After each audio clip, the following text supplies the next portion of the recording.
내가 받은 것은 먼저 너희에게 전하였노니 이는 성경대로 그리스도께서 우리 죄를 위하여 죽으시고 장사 지낸 바 되셨다가 성경대로 사흘 만에 다시 살아나사 게바에게 보이시고 후에 12 제자에게와 그 후에 500여 형제에게 일시에 보이셨나니 그 중에 지금까지 대다수는 살아있고 어떤 사람은 잠들었으며 그 후에 야고보에게 보이셨으며 그 후에 모든 사도에게와 맨 나중에 만삭되지 못하여 난 자 같은 내게도 보이셨느니라. 그리스도께서 만일 다시 살아나지 못하셨으면 우리가 전파하는 것도 헛것이요 또 너희 믿음도 헛것이며 만일 그리스도 안에서 우리가 바라는 것이 다만 이 세상에 살 뿐이면 모든 사람 가운데 우리가 더욱 불쌍한 자이리라. 그러나 이제 그리스도께서 죽은 자 가운데서 다시 살아나사 잠자는 자들의 첫 열매가 되셨도다. 하나님, 오늘도 우리가 귀한 주일 아침을 그리스도의 부활을 기념하며 예배하기 원하였습니다. 때늦은 부활 예배지만 하나님, 우리의 신앙의 고백이 이 시간도 드려지게 하여 주시옵소서. 우리 주 예수 그리스도로 말미암아 우리에게 늘 승리를 주시는 하나님께 감사하며 예배하기 원합니다. 하나님, 이 시간도 우리 안에 있는 예수 부활 신앙으로 이 두려운 세상을 이기며 살아가게 하여 주옵소서. 의심 많은 이 모든 일들을 하나님 믿음으로 승리하기를 원합니다. 나는 부활이요 생명이니 나를 믿는 자는 죽어도 살겠고 무릇 살아서 나를 믿는 자는 영원히 죽지 아니하리라 하신 이 말씀 붙들고 오늘도 예배할 때에 하나님, 우리 마음속에 살아계시옵소서. 예수님의 이름으로 기도합니다. 아멘. 전능하사 천지를 만드신 하나님 아버지를 내가 믿사오며 그 외아들 우리 주 예수 그리스도를 믿사오니 이는 성령으로 잉태하사 동정녀 마리아에게 나시고 본디오 빌라도에게 고난을 받으사 십자가에 못 박혀 죽으시고 장사한 지 사흘 만에 죽은 자 가운데서 다시 살아나시며 하늘에 오르사 전능하신 하나님 우편에 앉아 계시다가 저리로서 산 자와 죽은 자를 심판하러 오시리라. 성령을 믿사오며 거룩한 공회와 성도가 서로 교통하는 것과 죄를 사해 주시는 것과 몸이 다시 사는 것과 영원히 사는 것을 믿사옵나이다. 아멘. 요한복음 20장 11절로부터 20절, 오늘 귀한 날 또 우리에게 주시는 말씀입니다. 요한복음 20장 11절부터 20절까지 말씀을 같이 함께, 마스크를 하셔서 불편하실 수 있는데 소리를 꼭 안 내셔도 됩니다. 네, 마스크를 쓰고 계시는 이유는 소리를 안 내셔도 된다는 얘기입니다. 그러니까 너무 부담 갖지 마시고 앞에서 제가 읽으면 같이 눈으로 따라 읽어주셔도 되겠습니다. 마리아는 무덤 밖에 서서 울고 있더니 울면서 구부려 무덤 안을 들여다보니 흰옷 입은 두 천사가 예수의 시체 뉘었던 곳에 하나는 머리편에 하나는 발편에 앉았더라. 천사들이 이르되 여자여 어찌하여 우느냐. 이르되 사람들이 내 주님을 옮겨다가 어디에 두었는지 내가 알지 못함이니이다. 이 말을 하고 뒤로 돌이켜 예수께서 서 계신 것을 보았으나 예수이신 줄을 알지 못하더라. 예수께서 이르시되 여자여 어찌하여 울며 누굴 찾느냐 하시니 마리아는 그가 동산지기인 줄 알고 이르되 주여 당신이 옮겼거든 어디 두었는지 내게 이르소서. 그리하면 내가 가져가리이다. 예수께서 마리아야 하시거늘 마리아가 돌이켜 히브리 말로 라보니 하니 이는 선생님이라는 말이라. 예수께서 이르시되 나를 붙들지 말라. 내가 아직 아버지께로 올라가지 아니하였노라. 너는 내 형제들에게 가서 이르되 내가 내 아버지 곧 너희 아버지 내 하나님 곧 너희 하나님께로 올라간다 하라 하시니 막달라 마리아가 가서 제자들에게 내가 주를 보았다 하고 또 주께서 자기에게 이렇게 말씀하셨다 이르니라. 이날 곧 안식 후 첫날 저녁 때에 제자들이 유대인들을 두려워하여 모인 곳의 문을 닫았더니 예수께서 오사 가운데 서서 이르시되 너희에게 평강이 있을지어다. 이 말씀을 하시고 손과 옆구리를 보이시니 제자들이 주를 보고 기뻐하더라. 아멘. 한여름에 맞게 되는 전례 없는 부활주일 기념 예배입니다. 그래서 부활주일 예배라, 부활절이라 이렇게 말하지 않고 기념이라고 하는 단어를 제가 수식을 하나 더 붙였습니다. 그래서 오늘은 부활절은 아니지만 부활을 기념하는 예배를 우리가 함께 드리기를 원합니다. 오늘 부활주일 그 의미를 우리가 한번 되새기면서 오늘도 귀한 예배에서 우리 마음속에 예수 그리스도의 부활이 내 안에, 내 심령에 새롭게 다가오기를 주님의 이름으로 축복합니다. 그러고 보니까 초대교회로 돌아가서 한번 상상을 해보니까 초대교회에는 메시지의 내용이 별게 없었어요. 오늘날처럼 다양한 메시지의 내용이 초대교회에는 별로 없었어요. 아주 핵심적인 메시지만이 초대교회에는 선포되어지고 있었을 텐데 그 내용은 다른 것이 아니라 십자가와 부활입니다. 우리가 충분히 미루어 짐작이 가능하죠. 오늘날에는 많은 신학이 발전하고 많은 여러 가지 그 신학에 의한 교회 생활들 이런 것들이 참 다양해졌습니다. 그러므로 인해서 강단에서 선포되어지는 메시지가 단순하게 십자가와 부활로만 한정되어 있지는 않습니다. 하지만 초대교회 당시로 돌아가서 우리가 한번 생각을 해보면 그 당시에는 특별히 다른 말을 할 내용이 별로 없었다는 거야.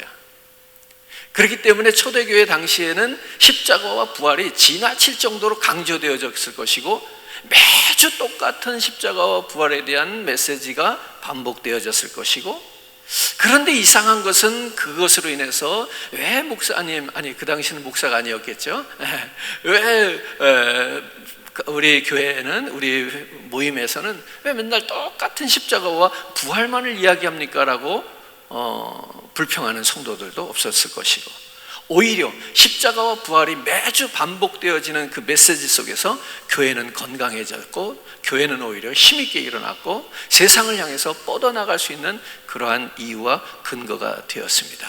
오늘날도 사실은 마찬가지입니다. 십자가와 부활이 빠진 메시지라는 것은 사실은 부적합한 메시지입니다. 온전할 수가 없습니다. 그럼에도 불구하고 오늘 저와 여러분, 우리가 여러 가지 십자가와 부활을 뒤로 미루어 놓고 다른 메시지들에 우리가 현혹될 때가 참 많다는 것, 오늘 이 아침에 다시 한번 전하는 저도, 또 우리 함께하는 성도님들도 회개하는 마음을 가졌으면 좋겠습니다. 자, 우리가 먼저 말씀을 참고해 봅니다. 사도행전 2장 22절부터 24절 말씀을 읽겠습니다. 이스라엘 사람들아, 이 말을 들으라. 너희도 아는 바와 같이 하나님께서 나사렛 예수로 큰 권능과 기사와 표적을 너희 가운데서 베푸사 너희 앞에서 그를 증언하셨느니라. 그가 하나님께서 정하신 뜻과 미리 아신 대로 내준 바 되었거늘 너희가 법 없는 자들의 손을 빌려 못 박아 죽였으나 하나님께서 그를 사망의 고통에서 풀어 살리셨으니 이는 그가 사망에 매여 있을 수 없었음이라. 한 군데 더 읽습니다. 사도행전 3장 13절에서 15절 말씀입니다. 아브라함과 이삭과 야곱의 하나님 곧 우리 조상의 하나님이 그의 종 예수를 영화롭게 하셨느니라. 너희가 그를 넘겨주고 빌라도가 놓아주기로 결의한 것을 너희가 그 앞에서 거부하였으니 너희가 거룩하고 의로운 일을 거부하고 도리어 살인한 사람을 놓아주기를 구하여 생명의 주를 죽였도다. 그러나 하나님이 죽은 자 가운데서 그를 살리셨으니 우리가 이 일의 증인이라. 아멘. 오늘날 기독교의 위기는 코로나 바이러스가 아닙니다. 오늘날 기독교의 위기는 윤리와 부도덕함이 문제가 아닙니다. 다시 한번 말씀을 드리면 오늘 사도행전의 말씀을 근거해서 보는 바와 같이 초대교회와 성도들은 그 말씀의 중심 속에 늘 십자가와 부활이 있었다는 겁니다. 그것이 지나칠 정도로 반복적으로 해서 계속 강조되었다는 사실입니다. 그럴 때 오히려 기독교는 힘있게 살아났다는 것이죠. 오늘 이 현대 교회의 위기는 어디 있느냐? 바로 십자가와 부활이 자주 등장하지 못하는 데 있다라고 말씀을 드리고 싶습니다. 오늘 우리가 부활 기념 예배를 드리면서 다시 한번 우리가 이 말씀 본문을 통해서 우리 마음속에 십자가와 부활이 회복되어지기를 주님의 이름으로 축복합니다. 아멘. 이번 부활주일 기념 예배를 통해서 우리의 믿음을 오늘 이 시간 이 아침에 다시 한번 점검해 보기를 바랍니다. 어떻게 점검을 하는 것인가 하면 내 믿음이 십자가에 기초하고 있는가 우리는 늘 확인해야 됩니다. 뿐만 아니라 과연 내 신앙이 부활 위에 확고하게 서 있는가를 우리는 점검할 필요가 있습니다. 아무리 시대가 흘러도 예수님의 십자가와 부활은 기독교 신앙의 핵심이라는 것을 부정할 수가 없습니다. 첫 번째로 우리는 예수님의 부활에 대해서 말씀을 좀 나눕니다. 이 예수님의 부활에 대한 믿음이 있어야 되겠죠. 예수님의 부활에 대한 믿음이라고 할 때에 저는 오늘 이 아침에 무엇을 강조하고 싶은 것인가 하면 그 부활이 신앙적인 것이다가 아니라 신앙적으로 믿으라는 얘기가 아니라 역사적인 사실로 믿어야 된다는 사실입니다. 예수 부활은 우리 기독교인들, 신앙인들이 주관적으로 만들어낸 설화가 아니라는 거예요. 예수 그리스도의 부활은 역사적으로 일어났던 사실적인 사건이라는 사실에 대한 믿음이 있어야 됩니다. 그래야 우리의 믿음이, 부활에 대한 믿음이, 그래야 우리의 그 부활에 대한 고백이 강해질 수 있다는 겁니다. 누구 앞에서도 사실적인 것을 이야기할 수 있는 떳떳함이 생기더라는 것입니다. 여러분들이 보고 만지고 먹고 경험한 것을 누구에겐가 이야기할 때는 얼마나 자신이 있냐 이거예요. 네가 봤어? 그래 내가 봤다. 네가 먹어봤어? 그래 내가 먹어봤다. 그렇게 우리가 어떤 아귀가 있을 때 실제로 보고 만지고 먹어보고 경험한 사람은 그것을 얼마나 강력하게 주장합니까? 그런데도 상대방이 안 믿어주면 그때는 뭘 걸죠? 목숨을 걸잖아요. 여러분들이 경험한 것이 있을 때, 여러분들이 확실한 사실로 믿을 때에 상대방이 그걸 들어주지 않고 믿어주지 않으면 무엇도 건다? 목숨도 건다. 목숨을 걸 수 있는 신앙은 어디서 나오겠어요? 예수 그리스도의 부활 사건을 역사적인 사건으로 믿는 사람이 그게 가능해지지 않겠냐는 거예요. 이건 누가 강요하고 훈련시켜서 되는 게 아니라는 겁니다. 우리는 아주 작은 사소한 것에다가도 목숨을 걸 때가 있다는 겁니다. 그런데 하물며 예수 그리스도의 부활에 대한 복음을 전할 때 왜 우리가 목숨을 걸 수 없느냐? 내가 역사적인 사건으로 믿지 못하기 때문이죠. 오늘 그것을 저와 여러분들이 그 믿음으로 믿어지기를 이 아침에 주님의 이름으로 축복합니다. 이런 얘기를 하고 싶은 겁니다. 없는 것을 믿으라고 하는 것이 아닙니다. 일전에도 제가 부활주일에 빌라도의 고백서라고 하는 것을 소개한 적이 있어요. 실제로 역사적인 그 문헌 속에서 발견된 그 문헌 속에서 빌라도가라고 하는 실존적인 인물이, 그죠? 빌라도는 역사에 나타나는 실존 인물이란 말입니다.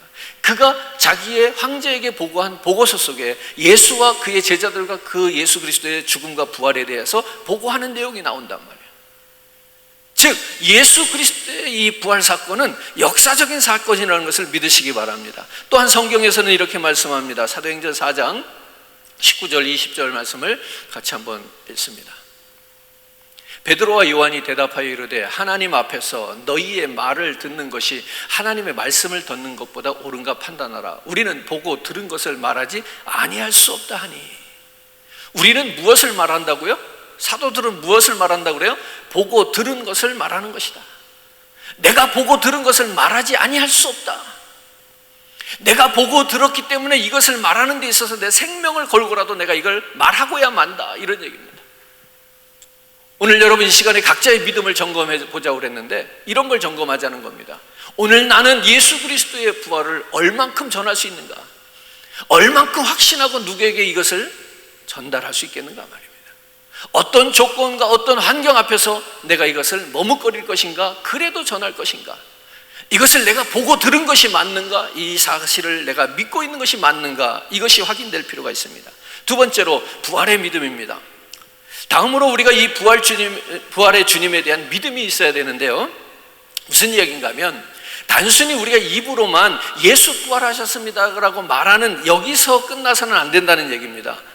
그때 부활하셨던 예수님이 지금 부활의 주님으로 내 안에 살아계시다라고 하는 것을 증거할 수 있는 믿음이 필요하다, 이런 얘기입니다. 입으로 예수님의 부활을 말하지만 실제로는 예수님을 아직도 무덤에 가둬둔 상태가 되어서는 안 된다. 가끔 그런 이야기들을 하는데요. 기독교의 자랑은 빈 무덤이다. 뭐 이런 이야기를 합니다. 그러나 거기에 어떤 다른 의미를 부여하기보다는 저는 이런 말씀을 드리고 싶습니다. 아직도 예수를 무덤에 가둬놓은 사람과 그리고 그 예수가 그 무덤에서 나와서 내 안에 들어와 있는 분 둘 중에 하나가 아니겠는가? 여러분들의 예수님은 지금 어디 계신가요? 나의 예수님은 지금 어디 계시냐 말이에요. 무덤에 계십니까? 아니면 내 안에 계십니까? 부활의 예수님과 무관하게 살아간다면, 즉 예수 그리스도와 교제하지 못하고 있다면, 즉 그리스도가 내 안에 살아계신 것이 아니라면 빈 무덤이 있다 할지라도 내가 그 무덤에 예수님을 가둬놓은 것과 다를 바가 없습니다. 예수님이 나의 삶을 다스리지 못한다면, 예수님께서 내 삶에, 내 생애에 간섭하지 못하게 하고 있다면, 그 예수로 인해서 내가 주님 앞에 헌신하지 못하고 있다면, 여러분, 그 예수는 지금 무덤에 갇힌 예수입니다. 오늘 우리가 부활을 입으로 말하지만, 예수 부활 믿어요, 예수 부활 우리가 찬양하지만, 오늘 그 예수님과 관계없는 삶을 살아가고 있는 것은 예수님을 아직도 사체로 보고 있는 거예요. 부활의 주님은 오늘 저와 여러분과 함께 호흡하시기를 원하시는 겁니다. 이것이 바로 부활하신 살아계신 그리스도입니다. 날마다 여러분과 만나서 대화하고 싶은 것이 바로 부활의 주님이십니다. 무덤에 누워 계신 주님이 어떻게 우리와 대화를 하시겠어요? 순간순간 우리에게 음성을 들려주시고 싶어 하시는 것, 그것이 부활의 주님의 마음인 거예요. 오늘 어떠한 때든지 우리의 손을 붙잡아 주시고 싶어 하는 것, 그리고 어려운 때마다, 두려워할 때마다 우리에게 평강을 주시기를 원하는 것, 이것이 부활하신 예수가 오늘 우리 안에 살아계신 모습이라는 거죠. 세 번째로 우리는 막달라 마리아를 생각합니다. 오늘 본문에는 부활하신 예수님을 만나는 사람들이 등장했습니다. 먼저 막달라 마리아를 보겠는데, 이 막달라 마리아는 예수 그리스도의 죽으심으로 슬픔에 빠져 있는 여인으로 등장하죠.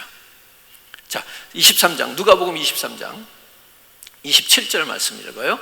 또 백성과 및 그를 위하여 가슴을 치며 슬피 우는 여자의 큰 무리가 따라오는지라.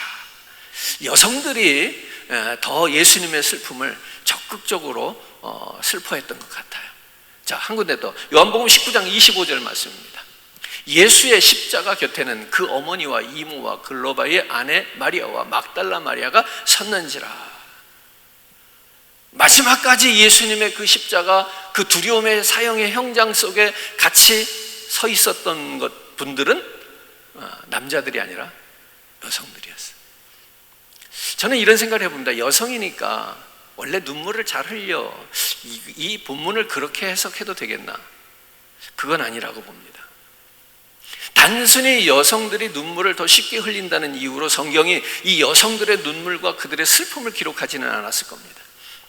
예수님께서 십자가를 지고 골고다를 향하실 때 그 뒤를 따르던 무리들 중에 가슴을 치면서 슬피 우는 여인들, 그 중에 막달라 마리아라고 하는 여인이 끼어 있습니다. 그녀는 예수님이 십자가에 달려서 처참하게 죽어가는 모습을 지켜보면서 누구보다도 더 슬픔에 빠져서 그 슬픔을 가누지 못하고 있습니다. 예수님을 사랑했기 때문입니다. 자, 요한복음 20장 11절 말씀을 다시 읽겠습니다. 마리아는 무덤 밖에 서서 울고 있더니 울면서 구부려 무덤 안을 들여다보니. 십자가의 사형틀에서 죽으신 예수 앞에서만 그들이 슬피 운 것이 아니라 그 울음이 그치지 아니하고 예수님의 장사되어진 그 무덤에 사흘이 지난 그 장소에까지 그 눈물은 이어지고 있는 것을 봅니다. 그 슬픔이 얼떠했던가를 우리가 짐작할 수 있습니다. 마리아는 이렇게 한참을 울었습니다. 그때 예수님이 울고 있는 그녀를 찾아오셨습니다. 그리고 물으셨습니다. 여자여, 어찌하여 울며 누구를 찾느냐? 마리아는 그분이 예수님인 줄을 몰랐기 때문에 이렇게 대답하죠. 주여, 당신이 옮겨갔거든 어디에 두었던지 내게 이르소서. 그리하면 내가 가져가리이다. 그때 예수님께서 그녀의 이름을 부릅니다. 마리아야. 이 본문 속에서 우리는 이걸 볼 수 있어요. 여자여 할 때는 마리아가 예수님인 줄 몰라봤어요. 근데 마리아야 할 때 마리아가 주님의 음성을 알아들어요.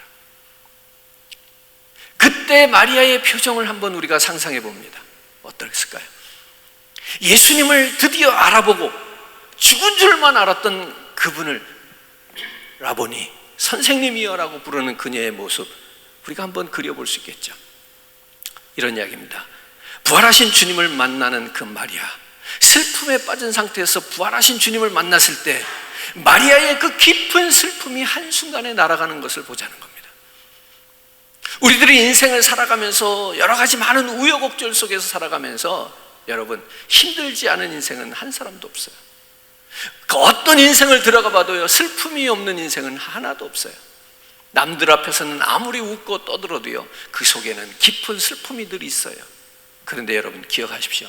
오늘 이러한 슬픔이 변하여 기쁨이 되는 것, 눈물이 변하여 웃음이 되는 것, 오늘 이 사건은 어디서 일어나고 있는가 하면 부활하신 예수를 만나는 현장에서 일어나는 증거입니다. 살아계신 주님을 만나면 눈물이 웃음이 되고 슬픔이 행복이 될 수 있다는 얘기입니다. 사랑하는 성도 여러분, 오늘 우리가 늘 웃으며 살기를 원하고 행복을 찾아 살기를 원할 때 반드시 부활하신 예수를 만날 수 있는 저와 여러분 되기를 바랍니다. 네 번째로 오늘 등장인물 가운데는 10명의 제자들이 있습니다. 왜 10명의 제자들이냐? 가룟 유다는 예수를 판 양심의 가책에 스스로 목을 메었고, 도마는 외출했다가 아직 돌아오지 않은 상태입니다. 나머지 이 10명의 제자들이 지금 한자리에 모여서 공포에 떨고 있는 모습을 기록했습니다. 19절 말씀을 같이 했습니다. 이날 곧 안식 후 첫날 저녁 때 제자들이 유대인들을 두려워하여 모인 곳의 문을 닫았더니 예수께서 오사 가운데 서서 이르시되 너희에게 평강이 있을지어다. 이 10명의 제자들은 예수님이 헛다한 무리의 환영을 받을 때 그들은 예수님 곁에서 어깨에 힘을 주면서 목에 힘을 줘가면서 우쭐해하면서 예수님과 동행했던 사람들입니다. 많은 사람들이 예수님을 높여 환영할 때에는 자기들이 마치 무엇이라도 된 것인 양 의기양양해서 기분 좋게 쫓아다녔을 것입니다. 그런데 자기가 그렇게 따라다녔던 스승이 십자가에서 사형틀에서 죽고 난 이후에 그들의 모습은 완전히 반대가 되었습니다. 깊은 절망에 빠질 수밖에 없었습니다. 자기의 일생을 걸어서 최고의 행운으로 예수를 만난 것을 최고의 영광으로 생각하며 거기서 영화를 얻을 줄 알았는데, 지금은 그렇게 믿었던 스승이, 그렇게 의지했던 예수가 처참하게 십자가에서 사형틀에서 죽고 말았다는 겁니다. 이 예수 그리스도의 죽음을 경험하고 난 이후에 이 제자들은 허무하게 죽어버린 그 의지했던 분, 그 스승에 대한, 그래서 그 제자들은 용기도 잃고 자신감도 잃고 그 10명의 제자들에게 지금 남아있는 것이라고는 두려움뿐인 것입니다. 지금 그런 상태에 있는 것을 지금 묘사하고 있죠. 그래서 그들은 방문을 걸어 닫고 두문불출하고, 그때 예수님께서, 부활하신 예수께서 제자들을 찾아오신 겁니다. 그리고 끝에 뭐라고 말씀하셔요? 너희에게 평강이 있을지어다. 불안하고 있는, 두려움에 떨고 있는 그 제자들에게 주님이 해주시는 말씀, 너희에게 평강이 있을지어다. 자기들이, 스승이 예수께서 죽은 줄로 말하는데, 그래서 우리들의 모든 것들이 이제 끝났다고 생각했는데, 바로 그렇게 포기하고 두려움 속에 갇혀있는 제자들에게 예수님께서 찾아오셔서 말씀하십니다. 샬롬, 너에게 평강이 있을지어다. 제자들은 자기 앞에 서 계신 분이 예수님인 줄을 알아보게 됩니다. 그들도 처음에는 그 예수를 보면서 바로 믿어지지가 않았던 모양이에요. 우리가 한번 참고해 볼까요? 누가복음 24장 36절 37절, 이 말을 할 때 예수께서 친히 그들 가운데 서서 이르시되 너희에게 평강이 있을지어다 하시니 그들이 놀라고 무서워하여 그 보는 것을 무엇으로 생각했다? 영으로 생각했다. 여기서 말하는 영으로 생각했다는 것은 성령으로 생각했다는, 하나님의 영으로 생각했다는 게 아니에요. 죽은 사람이 나타났으니 무슨 영으로 보인 거예요? 귀신으로 보였다는 얘기를 하는 거예요. 제자들도요, 예수님이, 부활하신 예수님을 딱 만났을 때 딱 믿어진 거 아니라는 거예요. 이게 어떻게 가능해? 이거 귀신 아니야? 이렇게 여겼더라는 거예요. 자, 그러자 예수님께서 그들을 책망하시죠. 38절부터 40절 읽어요. 예수께서 이르시되 어찌하여 두려워하여 어찌하여 마음에 의심이 일어나느냐. 내 손과 발을 보고 나인 줄 알라. 또 나를 만져보라. 영은 살과 뼈가 없으되 너희 보는 바와 같이 나는 있느니라. 이 말씀을 하시고 손과 발을 보이시나. 주님이 일부러 제자들에게 자신의 손과 옆구리를 보여주시는 겁니다. 그 손에 있는 못자국과 허리에 있는 창자국을 보고 만져보고라도 부활하신 예수를 확실하게 믿으라는 겁니다. 부활의 주님을 확인한 제자들의 반응이 이렇게 묘사되고 있죠. 41절로 넘어갑니다. 그들이 너무 기쁨으로 아직도 믿지 못하고 놀랍게 여길 때에 이르시되 여기 무슨 먹을 것이 있느냐 하시니. 재밌지 않습니까? 너무 기쁘고 너무 좋은 나머지 아직도 믿지 못하고 놀랍게 여길 때에 예수님의 부활이 이게 귀신이 아니라 정말로 예수님의 부활이구나 했는데 그들이 너무 기쁨으로 아직도 믿어지지가 않아. 말은 안 되지만 이해는 되죠. 너무 기뻐서 오히려 믿지 못하고 기이 여겼다 이렇게 기록해. 어떻게 이런 일이 일어날 수 있는가 하는 거죠. 그러나 사실은 사실입니다. 아무리 아니라고 부정해도 사실이 거짓이 되는 것은 아닙니다. 사랑하는 믿음의 성도 여러분, 여러분들이 부활의 주님을 만나면 두려움 속에서 나올 수 있습니다. 우리가 부활의 주님을 만나야 다시 기운을 차릴 수가 있습니다. 부활의 주님을 만나면 이렇게 공포와 두려움에서 벗어날 수 있다는 얘기입니다. 평안을 얻을 수 있다는 얘기입니다. 어떠한 환경 속에서도 마음의 안정을 가질 수 있다는 얘기죠. 이 부활의 주님을 보고 나니까 그들의 눈에 믿음의 눈이 열리기 시작합니다. 이 믿음의 눈은 긍정적인 눈입니다. 믿음의 눈은 가능을 볼 수 있는 그런 눈입니다. 불가능으로 보니까 공포와 두려움뿐이었습니다. 이게 어떻게 가능한 일이야? 거기에는 두려움과 공포가 떠날 수 없습니다. 그러나 믿음의 눈으로 보니까 예수가 살아나셨다, 부활하셨다라고 하는 그 믿음의 눈으로 보니까 믿음의 눈이 열리니까 비로소 그들의 마음의 두려움과 공포가 떠나가더라는 겁니다. 요한복음 16장 33절에 이런 말씀하십니다. 세상에서는 너희가 환난을 당하나.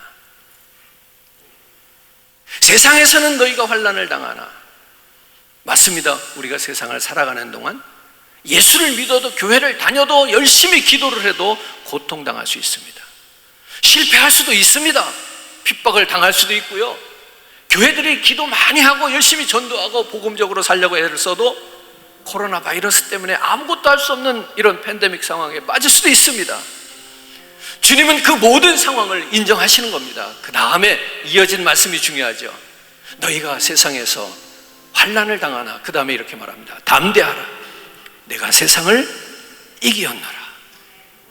부활의 주님이 세상을 이기신 것입니다.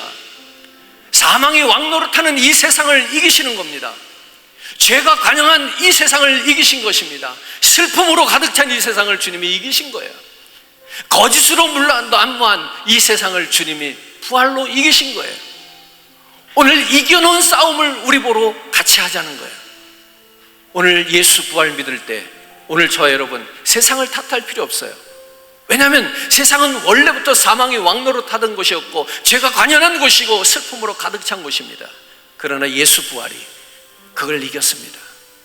오늘 저와 여러분 이 부활신앙으로 다시 한번 세상을 이기시기를 주님의 이름으로 축복합니다. 그래서 바울 사도는 자신 있게 고백을 합니다.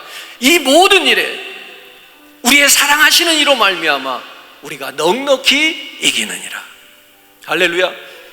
오늘 저와 여러분 부활의 신앙을 가지시고 예수님이 아직도 무덤에 계신 것이 아니라 오늘 여러분 마음속에 살아계셔서 오늘 저와 여러분들의 두렵고 절망 속에 있을 때, 깊은 한숨에 있을 때 나를 거기서 평안으로, 거기서 안정으로, 즐거움으로 바꿔주시는 그 주님을 경험하게 되기를 주님의 이름으로 축복합니다. 우리 시간의 말씀을 기억하면서 같이 한번 기도하기 원합니다. 오늘 이 그리스도의 십자가의 죽으심과 부활을 통해서 우리가 귀한 성찬을 받게 되었습니다. 하나님, 오늘도 주님의 살과 피를 상징하는 떡과 잔을 받을 터인데 이거 거저 얻어진 것 아닙니다. 또한 이것을 먹고 마실 때 이것이 무엇이냐, 대수롭지 않게 생각하는 그런 우리들의 어리석음을 범치 말게 하시고 하나님 믿게 하여 주옵소서. 믿음으로 이 잔과 떡을 먹고 마시게 하여 주시옵소서. 오늘 여러분들이 이것을 예수 그리스도의 살과 피로 믿고 의지하고 그리고 이 잔을 떡을 받으면 오늘 영적으로 오늘 하나님이 그리스도의 영이, 거룩하신 영이 여러분들을 만지실 것입니다. 하나님, 오늘 이 성찬에 기름 부어 주시옵소서. 내가 죄인임을 고백하며 엎드리겠습니다. 하나님, 다시 한번 부활의 주님이 내 삶에 개입하여 주셔서 하나님 슬픔이 변하여 기쁨이 되게 하시옵소서. 하나님 두려움이 변하여 평안이 되게 하옵소서. 주님의 부활하신 주님이 간섭하시기만 하면 우리의 모든 상황은 바뀔 수 있습니다. 하나님, 넉넉히 이겨나갈 수 있습니다. 정말 길어지고 있는 이 코로나19로 인한 어려운 이 시절을 하나님 우리가 넉넉히 이길 수 있습니다. 하나님, 무릎 꿇지 않게 하여 주옵소서. 우리의 신앙이 이럴 때 더욱더 강하게 일어나는 것을 경험하기 원합니다. 이런 마음으로 같이 한번 기도하고요, 성찬을 위해서 같이 기도하고 우리의 성찬 나누겠습니다. 살아계신 아버지 하나님, 오늘도 주님밖에 없습니다. 주님의 은혜로 우리를 만지시니 감사합니다. 주여, 오늘도 성령 하나님 찾아오시고 만나 주시옵소서. 오늘 예수 그리스도께서 부활하셨는데 하나님, 그 부활하신 예수 오늘 내 안에 계시기 원합니다. 살아서 나와 함께 해주시기 원합니다. 나를 붙드시고 역사하시기 원합니다. 주의 성령으로 하나님 만지시기 원합니다. 채우시기 원합니다. 오늘도 주의 은혜 속에 살게 하여 주시옵소서. 오늘도 고백하기는 오직 예수만을 붙들고 살아가기 원합니다. 하나님, 예수만이 내 모든 삶을 바꿉니다. 하나님, 예수 만나야 우리가 두려움에서 평안으로 갑니다. 예수 만나야 하나님 나의 눈물이 변하여 기쁨이 됩니다. 하나님, 함께하여 주시옵소서. 주의 성령이여, 오늘도 위로하심이 있기를 원합니다. 부활의 주님을 만나는 모든 제자들을 만나주시고 위로해 주셨던 것처럼 오늘도 우리의 신앙이, 우리의 사명이 다시 회복되어지기를 원합니다.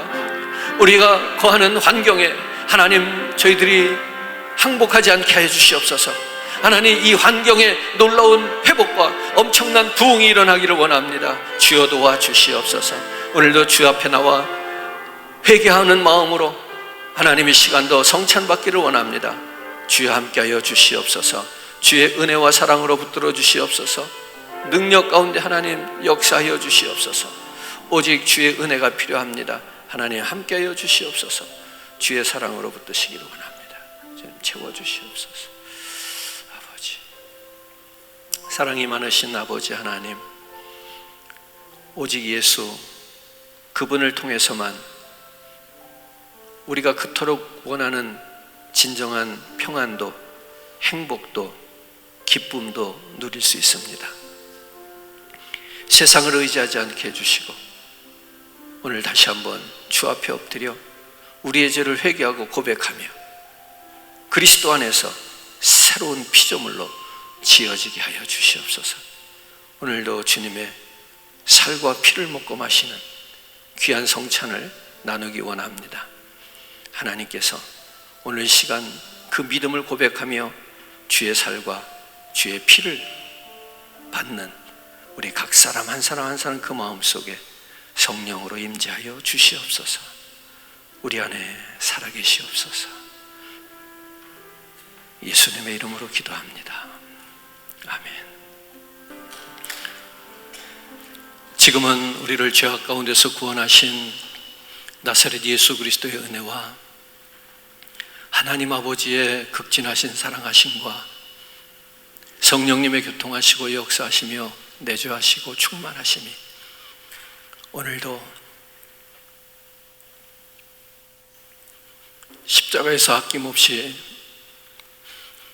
당신을 던져주시기까지 사랑해 주신 그리스도의 사랑을 받으며 다시 한번 두려움과 절망 속에서 여러 가지 어려운 환경에서 벗어나고 구원받기 원하는 성도들 각 사람 머리 위에 이제는 부활의 신앙을 가지고 결코 세상 가운데 휘둘리지 아니하며 세상을 넉넉히 싸워 이기기를 원하는 성도들 각 사람 머리 위에 오늘도 그 복음을 증거하기 위하여 수고를 멈추지 아니하고 끝까지 싸워 온 세상을 복음으로 정복하게 가기 원하는 시카고 교회 위에, 뜨거운 나라와 민족과 이 땅 위에, 주님의 핏값으로 세운 열방에 있는 모든 교회들 위에 이제로부터 영원토록 함께 계실지어다. 아멘.